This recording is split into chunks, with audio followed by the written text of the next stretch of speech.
Բարև ձեզ, եթերում հիմնահարցն է, մեր հյուրն է դեմոկրատական այլընտրանք կուսակցության նախագահ ԲՀԿ համամասնական ցուցակի թեկնածու Սուրեն Սուրենյանցը։ Բարև ձեզ, պարոն Սուրենյանց։ Բարև ձեզ։ Շնորհակալ եմ մեր հրավերից մերժելու համար։ Պարոն Սուրենյանց, Հայաստան էր եկել Ադրբեջանի փոխվարչապետ Շահին Մուստաֆայևի գլխավորած պատվիրակությունը դատելով պաշտոնական տեղեկատվությունից քննարկել են թե սահմանազատման, սահմանագծման հարցեր եւ թե առևտրատնտեսական կապերի ակտիվացման հարցեր։ Առհասարակ ձեր դիտարկմամբ այս այց իրականում ինչ խորքային տարեր իր մեջ պարունակում, ինչի մասն էր այս այցը, իսկապես Ադրբեջանը շահագրգռված է իրականացնելու այն քայլերը, նախաձեռնությունները, որոնք որ այս պահին հռչակվում են։ Տեսեք, ընդհանրապես երբ որ կա դիալոգ հայ-ադրբեջանական, կա անձնաժողով, որը պարբերաբար նիստեր է անցկացնում, զարմանալի չի, որ այդ նիստերը կարող են տեղի ունենալ նաև Ադրբեջանի կամ Հայաստանի տարածքում։ Այս առումով առանձնապես շատ մեծ զարմանալու բան չկա, բայց շատ կարևոր է ֆիքսել ժամանակահատվածը, որում Մուստաֆայևը եկել է Հայաստան։ Այստեղ ես արդեն պատահականություն եւ ընդհանուր օրինաչափություն չեմ տեսնում։ Ակնհայտորեն սա իշխանության կողմից օգտագործվելու է որպես PR էլեմենտ, իբրև թե խաղաղության գործընթացի շարունակելիության ապահովման ապացույց եւ շատ պարզ ասենք, որ Ադրբեջանի իշխանությունն էլ ակնհայտորեն դեսանտ է իջնում Փաշինյանին աջակցելու նպատակով։ Նույնը Թուրքիայի իշխանությունը նախորդին էլ տեղի ունեցել Կարս Գյումրի երկաթուղու աշխատանքային խմբի նիստ, չգիտես ինչու որևէ ուղղությամբ գործընթաց չկա առարկայական, բայց շատ ակտիվ էս փուլում սկսեցին շփումներ անել։ Հիմա Բուն Մուստաֆայևի այցի օրակարգի մասին։ 2024 թվականին տեղի ունեցել ընդամենը 12 կիլոմետրի չափով դելիմիտացիա դեմարկացիա, որը այդպիսին անվանել դասական իմաստով նույնիսկ մեծ շռայլություն է, որտեղ ըստ էության բավարարվել են Ադրբեջանի միակողմանի պահանջները։ Հիշում եք, չէ՞, այդ դելիմիտացիա գյուղերի տարածքների վերադարձի։ Իհարկե, դելիմիտացիա, դեմարկացիայի այդ փուլի ժամանակ էր, որ Ոսկե դպրոցում հնչեց Նիկոլ Փաշինյանի շատ հայտնի ու թևավոր դարձած նախադասությունը, որ եթե մենք զիջումներ չանենք, այս շաբաթավերջին երկու կողմից երկիրը ենթարկվելու է ներխուժման։ Այսինքն շատ պարզ եւ ակնհայտորեն գործ ունենք պարտադրանքի հետ, որի անունը հետո փաթեթավորեցին, դրեցին դելիմիտացիա, դեմարկացիա, բայց ուշագրավ է, որ անցել է 2 տարի ուղիղ, որևէ առաջընթաց, որևէ ուղղությամբ չկա։ 13 նիստ են կարծեմ արել։ Երևանում կարծեմ 13-րդ նիստն է այդ անձնաժողովի, դեռ Ադրբեջանը շահագրգռություն չունի իրական խաղաղության գործընթաց հաստատելու։ Առայժմ նա համարում է, որ Հայաստանից կորզելու բաներ ունի եւ շատ բացահայտորեն պահանջներն հնչեցնում են համանդրության փոփոխություն, միֆական չի ամենևին էլ այդ վերադարձի օրակարգը, որ իրենք անում են, մենք դա արևմտյան Բայց պարոն Սուրենյան, համանդրության փոփոխությունը այսպես թե այնպես Նիկոլ Փաշինյանը գնալու է դրան։ Ինչու են նրանք շարունակում պնդել։ Այսինքն այսպես ասեմ, եթե Նիկոլ Փաշինյանը եւս որոշել է համանդրություն փոխի, ինչու են նրանք անդադ այդ ձայնասկավառակը պատեսնում, այլ պահանջ եթե չունեն, ցույց տան, որ ադրբեջանական վասալիտետի կանոններով է առաջնորդվում Հայաստանը։ Այսինքն անդադ ուզում են հիշեցնել դրա մասին։ Անդադ ուզում են հիշեցնել, որ օրակարգ թելադրողը իրենք են նույն շարքից էր իդեպ, ձեր ասացի տրամաբանության մեջ, կարող է ռետորական կամ ոչ այնքան ռետորական հարցադրում առաջանալ, ինչու Ադրբեջանի ԱԳՆ-ն նման օպերատիվ արձագանք տվեց երրորդ երկրի դրոշի այրման հարցը։ Ես հենց ուզում եի այդ հարցը անպայման հարցերի մեջ, դրոշը չի խնդիրը, ոչ էլ արժեքային են բաղադրիչը, որ դրոշ այրելու մշակույթը ընդունելի չի։ Այդ դրոշ այրելու մշակույթը ես ու դուք էլ կարող ենք դատապարտել, որովհետև օրինակ ես ամբողջ գիտակցական իմ կյանքում, քաղաքական կյանքում համարել եմ, որ դա լավագույն մեթոդը չի։ Դա ավելի շատ թուլության, այդ պահին ոչինչ չկարողանալ անելու նշան է։ Ավելի շատ այդ բանի շարքից է, հուսահատության եւ բայց եթե ձեզ թվում է, որ Ադրբեջանի ԱԳՆ հայտարարության մոտիվ արժեքային էր, այսինքն այն ինչ որ հիմա մենք խոսում ենք, դա էր շարժարի, թե կամ նույնիսկ Թուրքիայի հետ նրա դաշնակցային հարաբերությունները, սխալվում եք։ Ադրբեջանը առիթը բաց չի թողնում ցույց տալու համար ով է Սմատրիաշին, ցույց տալու համար, որ ինքը 44 օրյա պատերազմից եւ դրա շարունակական գործընթացներից հետո իրեն իրավունք է վերապահում միջամտել անգամ Հայաստանի ներքին կյանքին։ Իշխանությունը այդ փորձերին չի դիմադրում։ Ոչ։ Եթե չի դիմադրում, ինչու 2 տարվա ընթացքում էլ ոչ մի օրինակ որևէ հատված էլ չի դելիմիտացվել։ Եթե միանգամից ընդունեին, այնա թող հաջորդ հատվածը եւս դելի օրինակ Ադրբեջանը ստացել է անկլավների մասն է, կասկած չունենաք ընտրությունից հետո կբարձրաձայնի այդ մասին։ Իսկ կարծում եք Հայաստանի իշխանության հաշվարկը լրիվ ուրիշ է։ Որն հաշվարկ։ Հայաստանը համարում է, ընդ որում դա նոր չի սկսվել, դա սկսվել է 2022 թվականի առնվազն փետրվար ամսից։ Արևմտյան կուրատորներ եւ նաեւ ստեղ են վայ փորձագիտական խոսող գլուխներ կան, չէ՞, պսևդո արևմտամետ շրջանակներից։ Այդ շրջանակները Հայաստանի իշխանությանը համոզել են, որ Ռուսաստանի պարտությունը ուկրաինական պատերազմում անխուսափելի է, որ ռեգիոնը անցնում է թուրք-ադրբեջանական վերահսկողության տակ եւ որպիսի հաջողություններ ունենա Հայաստանը կամ իրենց իշխանությունը անհրաժեշտ է լավ հարաբերություններ ունենալ կամ ավելի խոսակցական ու ճիշտ բնութագիր տանք, պետք է շողոքորթել Բաքվի եւ Անկարայի իշխանությունների։ Սա է Նիկոլ Փաշինյանի տեսլականը։ Իհարկե այդ իր իրացիոնալ ռեալ պոլիտիկի հետ կապ չունեցող տեսլականը բախվել է ինչ-որ իրողությունների հետ, ինչի բերումով Նիկոլ Փաշինյանի մոտ որոշակի ցայտնոտ կա, այս ցայտնոտը խոճապետ չշփոթենք, հա, ինչ-որ ցայտնոտ կա, օրինակ Իրանի դեմ սանձազերծված պատերազմ արմատապես նոր ստատուս քո է ստեղծել ռեգիոնում, որտեղ Իրանը պատերազմից դուրս է եկել չնայած առնացոր, բայց շատ ավելի մեծ սուբյեկտությամբ, բացի այդ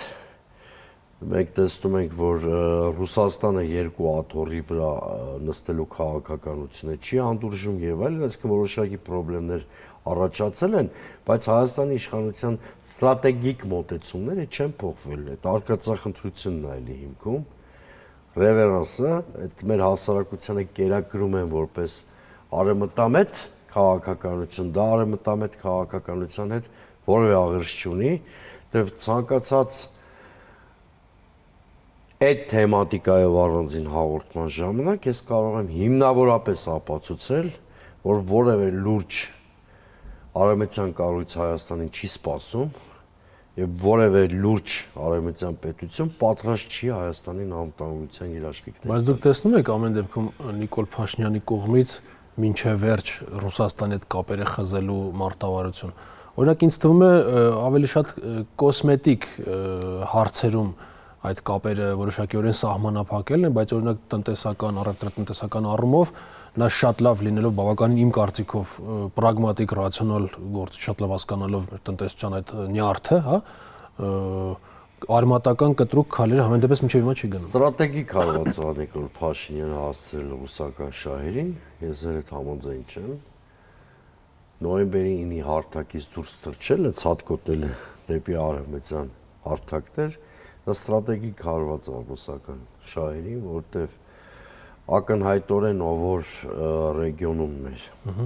հակամարտությունների կարգավորման մոդերատորն է, նա էլ հետո վերահսկելու է տարածաշրջանը, սա աքսիոմա է։ Իսկ այդտեղ Նիկոլ Փաշինյանը Ալիևի հիմնական դաշնակիցն է եղել նոյեմբերի 9-ի ֆորմատը իդերև անելու կամ մերժելու հարցում։ Փաշինյանի ձեռքերով է Ալիևը արել դա, սա մեկ։ Այսինքն այս առումով ես այնքան էլ համաձայն չեմ, որ կոսմետիկ վնասներ է հասցրել կամ կոսմետիկ հետևանքներ ունի Փաշինյանի քաղաքականությունը։ Այլ բան է տնտեսությունը։ Դա արդեն Նիկոլ Փաշինյանի կամքով չի։ Ավելի շուտ երկու գործոն կա տնտեսական հարաբերությունների ձեր բավականին ճշգրիտ նկարագրի պահպանման հարցում։ Նույնիսկ ռուսական ազդեցությունը ավելացել է ավելացել շրջանառությունը եւ տեսակարգաշիռը Առաջինը տնտեսության ստրուկտուրան չի փոխվել Հայաստանի, այստեղ պիտի ընդունենք Նիկոլ Փաշինյանի բոլոր ռեֆորմների ձախողումը եւ այսինքն դիվերսիֆիկացիայի ուղղությամբ որևէ իրական քայլ չի արվել։ Դրան պետք է նախորդեն ինստիտուցիոնալ բարեփոխումները, տնտեսական հարաբերությունների փիլիսոփայության վերանայումը, ապրանքների ստանդարտների եւ որակի բարձրացումը, նոր շուկաների գրավչություն ունենալու համար եւ այլն եւ այլն։ Նախ դա չի արվել եւ երկրորդը տնտեսությունը արդեն քաղաքական պատրանքներին չի ենթարկվող բան է եւ տնտեսությունը չէր կարող վերափոխվել միայն այն պատճառով, որ Նիկոլ Փաշինյանն ու նրա թիմը ունեն ինչ-որ պատրանքներ, հա։ Դրա համար կոնտրաստը տեսանելի է եւ քանի գնալու է այդ կոնտրաստը խորանալու է, իդեպ հասցնելով թե այս իշխանության ֆիասկոին։ Դանդրությունների օրացույցի հետ ուղիղ չկապենք, հա, այսինքն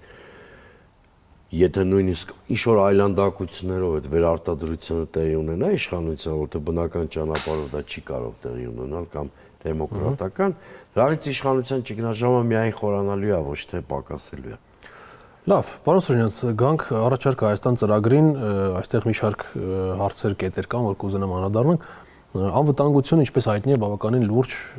անկյունաքարային տեղ է զբաղեցնում այդ ծրագրում։ Անվտանգության բաղկացուցիչներից մեկը երաշխավորված խաղաղությունն է, այսինքն մի լուծում, խաղաղ լուծում, որը կերաշխավորվի միջազգային միջնորդներով եւ մեխանիզմներով։ Ձեր կարծիքով ինչով է խոցելի առանց միջնորդների բանակցային գործընթացը եւ ինչու եք դուք հենց երաշխավորված խաղաղություն ուզում անպայման միջնորդների ներգրավել գործընթացը։ Շնորհակալություն, շատ լավ հարց էր։ Այո, անվտանգային բլոկը եւ խաղաղությունը մենք այնքան ենք կարեւորում, որ մեր կարգախոսը նախընտրական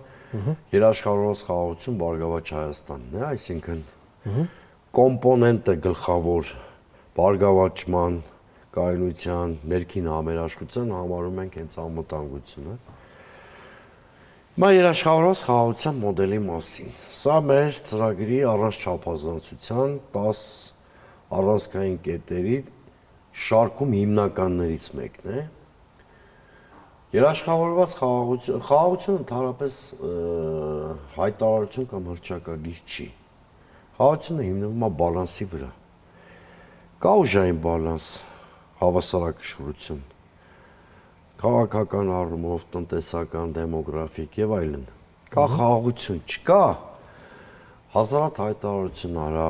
հազարատ թրիփի մասին խոսի եւ այլն, երբ որ այդ ճեղքումը կա, խաղաղությունը մշուշների մեջ թաղված է։ Ահավասիկ ձեր հարցի պատասխանը։ Նման ուժային դիսբալանսի պայմաններում հայ-ադրբեջանական հարաբերություններում առկա չի կարող հաստատվել խաղաղություն, որովհետև հաղթող կողմը ձգտում է առավելագույնը ստանալ, իսկ պարտվող կողմը կանգնած է կամ անդադ ինչ-որ բան զիջելու կամ նոր պատերազմ ստանալու վտանգի առաջ։ Այս պայմաններում Հայաստանին պետք են թե դաշնակիցներ, որոնք մեր անվտանգային բարձիկը կուժեղացնեն, ցավոք սրտի Նիկոլ Փաշինյանի քաղաքականությունը հակառակը ուղղված է ավանդական դաշնակիցներից հրաժարումին եւ միջնորդները պիտի ունենա process-ը, որոնք մի կողմից անվտանգության երաշխիքներ պիտի տան Հայաստանին, մի կողմից զսպեն Ադրբեջանի ախորժակ են դիսբալանսը մեղմելու նպատակով։ Կարող ենք կոնկրետ երկրների մատնանշել, ովքեր կարող են լինել այդ դաշնակիցները եւ միջնորդները։ Հարգելի Աշոտ, այդ բանաձևը շատ հաջողությամբ 30 տարի կիրառվել է, ու ես իշխանության կարծիքը չեմ կիսում, որ անհաջող են միջնորդները գործել։ Միջնորդների անհաջողության պատճառներից մեկն էր, որ Նիկոլ Փաշինյանը 2015-ի կարգավորման պլանը մերժեց, ուղիղ դուր բացելով պատերազմի առջև։ Այսինքն դուք տեսնում եք Ռուսաստանի, Ֆրանսիայի, ԱՄՆ-ի լավագույն լուծումը կլինի աշխարհաքաղաքական շահագրգիռ կենտրոնների մասնակցությունը, Ռուսաստան, Եվրամիություն, դա ներկայացված էր Ֆրանսիայի դեմքով, գիտեք, Միացյալ Նահանգներ, իհարկե կարող են դիտարկվել նաև Չինաստանի, Իրանի Իսլամական Հանրապետության մասնակցությունը, այսինքն հաստատ երբ որ մենք միջնորդ ենք ասում կամ երաշխավոր, ի հեճուկս իշխանության ռոպագանդայի մի երկիր կամ կոնկրետ նրանք Ռուսաստանն են ակնարկում, նկատի չունենք։ Մենք նկատի ունենք, որ այս հարցում էլ բալանսը պիտի ապահովի, այսինքն ռեգիոնում պետք է կարողանանք ներդաշնակեցնել աշխարհաքաղաքական խաղացողների շահերը, որպեսզի դա լրացուցիչ խթան հանդիսանա ռեգիոնալ կայունության համար։ Պարզապես խնդիրն այն է, պարոն Սուրենյանց, որ մինչև 2019 թվականը, դրանից հետո էլ ամենտեպս մինչև 22 թվականը Ռուսաստանի, Ֆրանսիայի եւ ԱՄՆ-ի միջև այս լուրջ սուր հակամարտությունը չկար մեզ հայտնի պատճառներով։ Հիմա կա ու այս պայմաններում մենք ինչպես ենք պատրաստվում ներգրավել երկրների մի խումբ, որոնք իրար մեջ լուրջ կոնֆրոնտացիա ունեն։ Դուք չեք էլ պատկերացնում ձեր այս հարցով, որը շատ լեգիտիմ հարց է, ինչպես եք հարվածում Նիկոլ Փաշինյանի այն պնդումներին, որ խաղաղությունը արդեն հաստատված է։ Այս հարցը լրագրողները Նիկոլ Փաշինյանին են տվել եւ մոտավորապես այս հարցը ծնող պատասխան այն գտվել մոտավորապես, ինչ որ հիմա դուք եք ասում։ Եթե համաշխարհային այդ կարգի տուրբուլենտություն կա, չի կարող խաղաղություն լինել։ Չի կարող խաղաղություն լինել, որովհետև խաղաղությունը մենք ենք մեր սարերը հրաշալի ֆիլմի գեղշկական պատկերացումների մակարդակում չենք։ Հիշում եք հերոսները ասում են, դե մենք ենք Ավստրիան, երկրների անունները թվարկելիս, հաստատ մեզնով Ադրբեջանով ոչ միայն աշխարհային, նույնիսկ տարածաշրջանը չի սկսվում վերջանում, հետևաբար եթե այդ կարգի տուրբուլենտությունը առանձին վերցրած մեկ կոնֆլիկտ, այն էլ առանց հետևանքների վերահսկման չի կարող հանգուցալուծված համարվել։ Եվս մի թեզ, որ իշխանությունը մշտապես պատասխանում է ձեր պնդումներին, նրանք ասում են, որ միջնորդները միշտ իրենց շահերն ունեն եւ ցանկացած իրենց համար պատեհ պահի նրանք կարող են մեր շահերը զոհաբերել եւ դրա համար մենք նախընտրում ենք առանց միջնորդների եւ նաեւ իրենց այդ պնդումը ամրագրում են, իրենց կարծիքով են ամրագրում, սնուցում են այն փաստարկով, թե տեսեք մոտ 2 տարուց մի քիչ ավել մենք առանց միջնորդների ենք բանակցում եւ շատ ավելի մեծ բաների ենք հասել այդ կարգավորման ճանապարհին, քան միջնորդներով։ 2 տարում բացառությամբ Տաոշի պաշտպանական դիրքերի փլուզումը, միակողմանի օրակարգով խաղաղության պայմանագրի նախաստորագրումը եւ խիստ վիճարույց թրիփը այլ բանի չենք ասել, դիվանագիտական շատ մեծ նվաճումներ չունենք։ Հիմա հարցի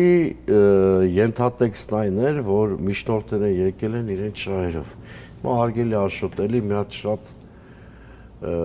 շատ մեծ մտավոր վարժություն չպահանջող խնդիր փորձենք քննարկել։ Այդ աշխարհաքաղաքական որևէ կենտրոն, եթե որոշի միջամտել Հարավային Կովկասի գործերին շատ ակտիվ։ Ձեր կարծիքով Հայաստանը կամ նույնիսկ Հայաստանից այս պայն անգամներով ավելի սուբյեկտային Ադրբեջանը ի վիճակի են դա կանխել։ Ի վիճակի չեն, պարզապես ասել են մեր գործերին մի խառնվեք։ Չէ, պարզապես արդեն նրանց համար գուցե մի քիչ ավելի դժվար լինի միջամտել, քանի որ այստեղ որոշակի կոնստրուկցիա ձևավորված կլինի։ Կա Նիկոլ Փաշինյանը նույնիսկ այդ հարցում է ստում։ Իր խաղաղության ամբողջ պլատֆորմի հիմքում այդ մշուշների մեջ թաղված թրիփն է։ Նույնիսկ թրիփը երկկողմ համաձայնության հետևանք չի։ Այսինքն եթե չլիներ Միացյալ Նահանգների ֆասիլիտատորի, առնվազն ֆասիլիտատորի ներկայությունը այդ փաստաթուղթի չել լինի, դուք ինձանից լավ գիտեք։ Բա որ երկկողմ ձևաչափով եւ երկուստեք են բոլոր հարցերը քննարկում ու լուծում։ Խեն երրորդ երկրի նախագահի անունով կոչել իրենց համաձայնությունը։ Տրամաբանական հարց։ Լավ, լեգիտիմ հարց։ Լավ, մի այսպեսի հարց։ Շատ լավ, պատկերացնենք մի իրավիճակ, երբ միջնորդների, երաշխավորների մասնակցությամբ ունենք արդեն ինչ-որ պայմանագիր, նույնիսկ ստորագրվել այդ պայմանագիրը, բայց մի գեղեցիկ օր Ադրբեջանը ինչ-որ պատրվակով, իսկ այն, որ նրանք կարող են պատրվակ միշտ հորինել, դա մենք բազմիցս տեսել ենք, նորից էսկալացիա են սկսում։ Էսկալացիա են դիմում։ Միջնորդները ինչ են ձեռնարկելու։ Զենք զինամթերքով են օգնում, պատժամիջոցներ են սահմանում, միջամտում են ռազմական առումով։ Մենք ունենք պատկերացում։ Իհարկե փաստաթղթի արկայությունը, նույնիսկ վատ փաստաթղթի շատ ավելի պակաս ռիսկային միջավայր է, քան դրա առհասարակ բացակայությունը։ Հետևաբար այնուամենայնիվ տեղ պատերազմ սկսելու գինը Ադրբեջանի համար ավելի բարձր կլինի, կրկնում եմ, նույնիսկ վատ փաստաթղթի պարագայում։ Տուրբուլենտ աշխարհում ձեր ասած վտանգը կա։ Միանգամից շատ անկեղծ պատասխանեմ, եթե նույնիսկ փաստաթուղթ ստորագրվի, որտեղ եթե աշխարհը տուրբուլենտ է, միջազգային կոնսոլիդացված ներգործության միջոցներ կիրառվել չեն կարող։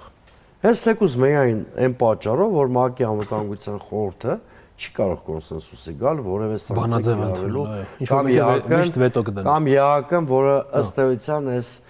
նոր տուրբուլենտության գլխավոր ինստիտուցիոնալ զոհն է, էլի չի կարող գալ կոնսենսուսի։ Հետևաբար, երբ որ կայուն խաղաղության մասին ենք խոսում, մի քանի շերտ դիտարկենք։ Առաջինը պայմանագրի ստորագրումն է իհարկե։ Երկրորդը պատերազմի կամ լարվածության բոլոր հատկանիշների վերացումը, այդ ռազմագերիների վերադարձն է, օկուպացված տարածքների դեօկուպացիան է եւ նոր հարաճուն պահանջների առաջադրման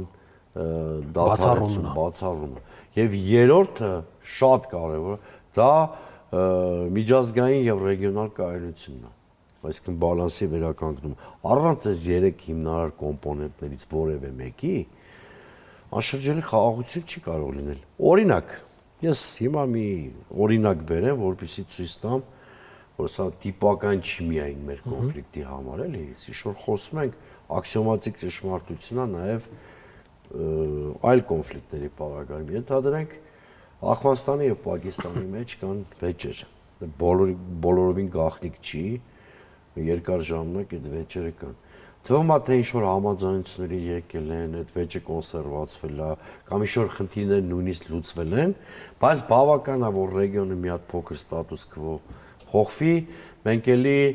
Իսլամաբադից կամ Քաբուլից հաղորդագրություններ ենք լսում։ Նույնիսկ ավելի թեժ, վերջերս թեժ այսինքն երբ որ չկա ստաբիլություն, երբ որ միջազգային կոնսոլիդացված ճնշում չկա հակամարտող կողմերի վրա, ուժային բալանսն է որոշում, խաղաղություն կլինի, թե անդադ հաղթող կողմը էլի սողանցներ կգտնի զոհին մեղադրելու համար կազուզբելի ստեղծելու մեջ։ Պարոն Սուրենյանց, այս ձեր մոտեցման կոնցեպտի մեջ Ռուսաստան-Թուրքիա հետագա հարաբերությունների պարադիգման ինչպես եք պատկերացնում, այս սրա շուրջ որևէ վերլուծություն մտածել եք, ինչպես եք տեսնում իրավիճակային գործընկերությունը, ինչ է։ Իրականությունը թողեմ, հաստատ զբաղվելու եմ հայ-թուրքական ռուս-թուրքական հարաբերությունով, որտեղ իրանք ունիկալ են, աշխարհում շատ քիչ երկկողմ հարաբերություններ կան, որ այդ ունիկալությունը իրենց մեջ ունեն, մի բառով մի ձևակերպում կա, որը հենց բնորոշ է ռուս-թուրքական հարաբերությունների մրցակցային համագործակցություն։ Իսկ իրանց մեջ մրցակցության, նույնիսկ տեղ-տեղ թշնամության բաղադրիչ չկա։ Եվ մի շարք հարցերում գլոբալ եւ ռեգիոնալ իրենք կարողանում են ընդհանուր օրակարգ ձևավորել։ Գիտեք, 2020 թվականի 44 օրյա պատերազմը ռեգիոնում ստատուս քվո է փոխել։ Եթե մինչև 2021-22 թիվը լավ էսպես ասենք, սա ռեգիոն է ռուսական բացառիկ ազդեցությամբ եւ որևէ մեկը կարծես դա չէր վիճարկում դա, օրինակ, երբ որ ուզում եմ հիշեցնել, երբ որ ստորագրվեց նոյեմբերի 9-ի փաստաթուղթը, աշխարհաքաղաքական որևէ կենտրոն դրա դեմ առարկություն չարեց։ Դա բոլորը ընդունում էին ռուսական շահերի։ Շնորհավորում էին։ Արևմտյան մայրաքաղաքները։ Հիմա դժվար է դա պատկերացնել, բայց շնորհավորում էին։ Ահա։ Բայց աշնանաբար առնվազն Թուրքիայի ազդեցությունը ռեգիոնում մեծացավ։ Դա հենց 44 օրյա պատերազմի հետևանք էր, Ադրբեջանի սուբյեկտության աճի հետևանք էր, հենց Ադրբեջանի սուբյեկտության աճը բերեց տրանսֆորմացիայի տարածաշրջանում։ Տեսեք Ադրբեջանը ոնց է։ Նաև նրանց ռազմական ներկայությունը աղդամում են մոնիտորինգային կենտրոնը։ Ադրբեջանը իրան ոնց է թույլ տալի խոսել գերտերությունների հետ։ Իրանք սկզբում Ֆրանսիայի հետ հարաբերություններ պարզեցին։ Հիշում եք այդ։ Հիշում եմ։ Հետո Բայդենի ԱՄՆ-ի հետ պարզեցին։ Հետո Բայդենի Ամերիկայի, հետո ուրեմն Իրանի Իսլամական Հանրապետության եւ վերջում մի հատ ավիակատաստրոֆայի փաստ օգտագործեցին Ռուսաստանի հետ տրանսֆորմացիայի ենթարկելու իրենց հարաբերությունները, որը կարծես թե այդ սառնությունը ապրիլի 15-ով ինչ-որ եզրափակվեց։ Հետևաբար հիմա ռուսական շահերի եւ ազդեցության հետ միասին այստեղ կա թուրքական գործոն, կա Ադրբեջանի մեծացած գործոն եւ վերջապես կա Իրանի Իսլամական Հանրապետության շատ մեծացող դերակատարություն, հա։ Եվ այս բոլոր գործոնների հաշվառմամբ անխուսափելի են ռուս-թուրքական շփումները, ելի մրցակցային համագործակցության թեմայով եւ մեծապես այս երկու երկրների նաեւ Իրան Իսլամական Հանրապետության հետ նրանց շփումները կպայմանավորեն մեր ռեգիոնի զարգացման պարադիգմը։ Երկու ծայրահեղություն ես մերժում եմ։ Մեկը կան շատ քիչ մեր քաղաքական դաշտում եւ փորձագիտական սահմանափակ թվով մարդիկ կան, որոնք պատանդ են ունացել նախապատերազմյան պատրանքներին եւ իրենց թվում է, որ Ռուսաստանի հեգեմոնիան այստեղ պահպանված է, սա իհարկե փոքրաթիվ են այդ մարդիկ, բայց կան եւ կա մի հատ մեծաթիվ արգումենտներից եւ ռեալիզմից զուրկ բանակ, որոնք պնդում են, որ Ռուսաստանը հեռանում է տարածաշրջանից, սա լրիվ պատրանք է ռեալիզմից զուրկ բան է, որտեղ Ռուսաստանը որևէ տեղ տարածաշրջանից չի հեռանում, ավելին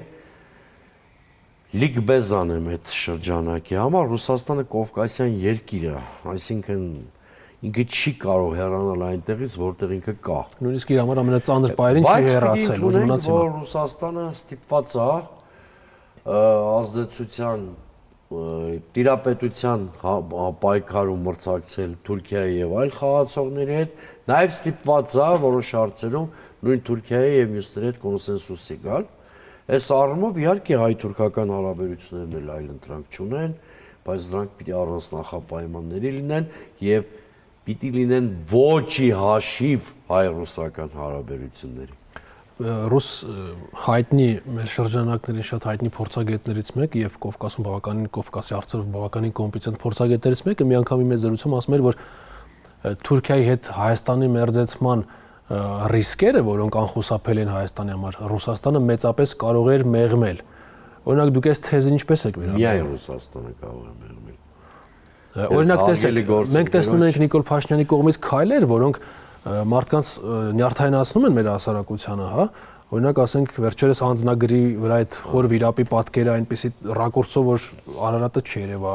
կամ ասենք հենց դրոշի այրելու հարցում իր այդ շտաբ օպերատիվ արձագանքը, որ երբ որ եկեղեցու վանդալիզմի ակտին չի պատասխանում, նման սիմվոլիզմի դաշտից, սիմվոլիզմի ոլորտից նրա արձագանքները շատերիս մոտ բան են առաջացնում, այսպես մեր համար տհաճ են բավականին դա տեսնել եւ հարցս հետեւյալն է. եթե մենք Ռուսաստանի հետ ավելի սերտ հարաբերությունների մեջ լինենք, ավելի լուրջ քաղաքական վստահություն լինենք, Ռուսաստանը կկարողանար, մենք կարողանանք Ռուսաստանի օգնությամբ Թուրքիայի հանդեպ նման մեզ համար մեր ազգային սիմվոլիզմը չնվաստացնող քայլեր կարողանանք անել։ Սա ավելին ասեմ, Թուրքիան շատ ավելի ագրեսիվ վարկագիծ Հայաստանի դեմ չունի, միայն այն պատճառով, որ ռուսական ռազմականները շարունակում են գտնվել Հայաստանում։ Սա շատ պարզ է։ Այսինքն ռազմականները խուժում կիրականացներ։ Նու պարտադիր չի դա անել, կարող էր դրա պարտադրանքի ուժով ինչ-որ զիջումներ կորզել, ինչպես Ադրբեջանն է շատ անում, հաճախ անում։ Տեսեք, իսկ իշխանության այդ զգուշավորությունը թուրքերի հանդեպ նույնիսկ ինչ որտեղ իրրացիոնալ զգուշավորություն, ինչով է պայմանավորված։ Սխալ հաշվարկի հետևանքը իրենք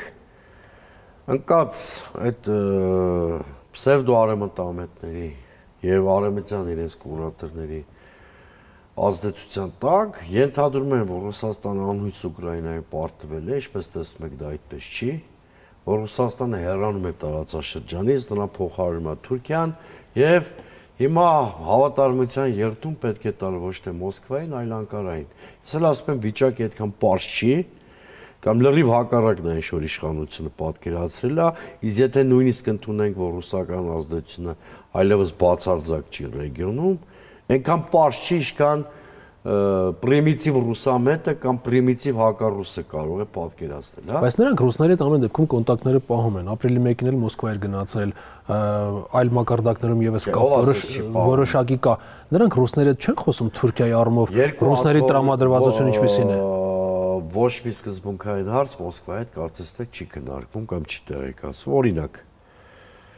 Բայց ասում է, որ մենք էլ չենք մանանք, քանի անգամ Պուտինը պիտի ասի, որ Պրահայի քարակոմ հայտարարությունը իրենց հետ չի քննարկվել։ Օրինակ։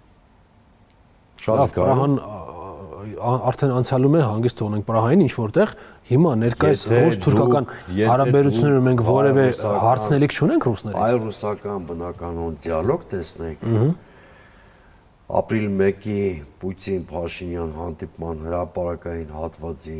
տեսագրությանը մենք ականատես չենք լինի։ Այսինքն իր վիզավին չվստահելով նա որոշեց խոսքս Ռուսաստանի նախագահի մասին, պաստեքսով դիմել Հայաստանի հասարակությանը։ Փաշինյանը այդ չէր խոսում։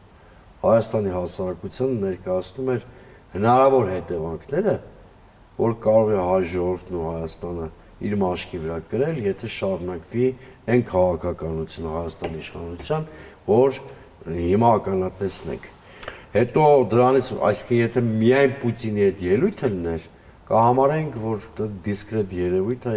բայց դրան հաջորդեց Օվերչուկի ծավալուն հոդվածը 10-ում, հետո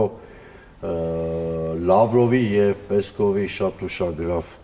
դիտարկումները, շատ լակոնիկ, բայց խոսում, այսինքն ակնհայտորեն հայ-ռուսական հարաբերություններում կա ճգնաժամ, որովհետեւ Մոսկվայում գիտակցում են, որ Նիկոլ Փաշինյանի արածը ոչ թե հայ-ռուսական հարաբերությունները, հայ-թուրքական հարաբերությունների բաղադրիչով հարստացնելն է կամ Հայաստան-Արևմուտք հարաբերությունները խորացնելն է, այլ Մոսկվայում խորապես գիտակցում են, որ Նիկոլ Փաշինյանի նպատակը երկրի ստրատեգիական կուրսը փոխելն է։ Այսպեսի մի հարց, օրինակ վերջերս Զախարովյան բավականին ինչը հաճախ չենք տեսնում, սուր արտահայտվեց Թուրքիայի եւ նաեւ Բուլղարիայի քաղաքականության վերաբերյալ, երբ որ Տոապսեի այդ նավթավերամշակման գործարանին էին հարվածել ուկրաինական ԱԹՍ-ները եւ այնտեղ Սևծովյան այդ ավազանում այդ հատվածում էկոլոգիական լուրջ խնդիրներ էր առաջացել, նա ասաց, որ Թուրքիան եւ Բուլղարիան իրենց գործողություններով Կիևին օգնելու իրենց քաղաքականությամբ նաեւ նպաստում են էկոլոգիական աղետին։ Ես վաղուց նման արձագանք Մոսկվայից Անկարայի քայլերի վերաբերյալ չէի լսել։ Թերևս 16 թվից հետո կարծես թե չէր եղել։ Այս լարվածությունը մենք ինչ ունենք այստեղ մտածելու։ Արդեն 3 տարի է։ 3 տարի։ Էրդողանը ամեն ջանք թափում է Ռուսաստանի նախագահին իր երկրում հյուրընկալելու համար 3 տարի ժամկետները չեն կարողանում ակնհայտ է։ Բարբերաբար հայտարարում է, որ սպասում են, բայց չի գնում։ Այսինքն այս ճգնաժամը մի քիչ ավելի վաղուցվա պատմությունն է, այլ բան է, որ իրանք շատ պատասխանատու եւ բավականին կայացած պետություններ են եւ էպատաժային բնույթ է ճգնաժամը չունի կամ մրցակցություն, այլ ունի բավականին հասուն հարաբերությունների բնույթ։ Գիտեք, իրենք մի շարք ռեգիոններում Մերձավոր Արևելք, Հարավային Կովկաս, Կենտրոնական Ասիա հիմա մրցակցության մեջ են հենց ազդեցության ոլորտների համար եւ շատ բնական է, որ երբեմն Իստիկին Զախարովն ռուսական վերնախավում հենց այդ վատ իմաստով չեմ ասում, բայց հենց այդ էպատաժային հայտարարությունների հնչեցնողի դերակատարություն ունի, երբեմն այդպիսի հայտարարություններ կնչեն։ Անկարայում Ռուսաստանի հետ կապված հարաբերություններում շատ ավելի զգուշավոր են հայտարարությունների մակարդակում, որովհետև առանց Ռուսաստանի հետ բնականոն հարաբերությունների Էրդողանը կկորցնի Արևմուտքի հետ հարաբերվելու իր գլխավոր հաղթաթուղթը, նա փորձում է այդ բալանսի էքսկլյուզիվ կարգավիճակ, այո։ Հա, բալանսի վրա կապիտալիզացնել իր ազդեցությունը արևմտյան աշխարհում, եվրոատլանտյան կառույցներում եւ այլն։ Գիտեք, հիմա մենք տուրբուլենտությունից ենք խոսում, ռեգիոնալ համաշխարհային։ Այդ շատ բնականաբար բերելու են նաև որոշակի անորոշություն եւ տուրբուլենտություն նաև աշխարհի շատ երկու երկրների ազդեցիկ հարաբերություններում։ Նաև եթե Ադրբեջանի ու Ռուսաստանի հարաբերությունները նույնիսկ տրանսֆորմացիայի փուլում են, եթե նույնիսկ սուբյեկտության նվազագույն շեմին հայտնված Հայաստանն է Ռուսաստանի հետ իր հարաբերությունները տրանսֆորմացնում, դա վերաբերելի է նաև Անկարայի եւ Մոսկվայի հարաբերություններին։ Շնորհակալ եմ, պարոն Սուրենյան։ Շնորհակալ։ Ես հիշեցնեմ, որ մեր հյուրն էր Դեմոկրատական այլընտրանք կուսակցություն նախագահ, ԲՀԿ համամասնական ցուցակի թեկնածու Սուրեն Սուրենյանցը։ Կհանդիպենք։